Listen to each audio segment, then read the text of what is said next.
নমস্কাৰ জেআৰজি ব্লগলৈ সকলোকে স্বাগতম জনাইছোঁ। আজি আমি আলোচনা কৰিবলৈ লৈছোঁ পলিটেকনিক এডমিশ্যন টেষ্ট অৰ্থাৎ পেট 2022 ৰিজাল্ট সম্পৰ্কত।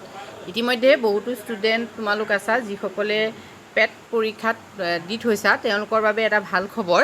এখন এডুকেশ্যনেল যিখন নটিচ আহিছে, এই নটিচখন তোমালোকে চোৱা। Directorate of technical education Assam, Kahilipara, Guwahati.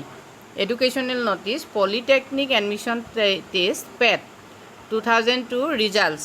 The result of Polytechnic admission test PET will be declared 2 August 2022.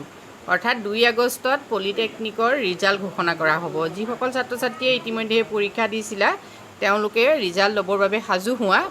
আৰু তোমালোকে ৰিজাল্টটো ক'ত পাবা সেইটো চোৱা।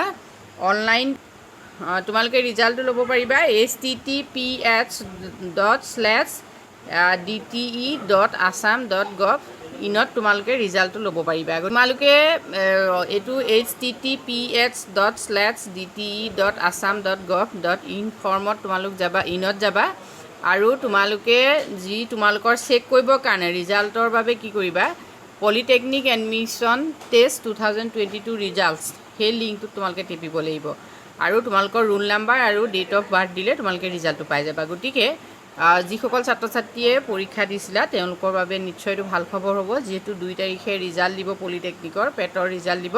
গতিকে তোমালোকৰ ৰিজাল্ট সকলোৰে ভাল হওক। তোমালোকে এই যিটো লিংকত গৈ ৰিজাল্টটো চাব পাৰিবা। আজিলৈ ইমানেই। Thank U.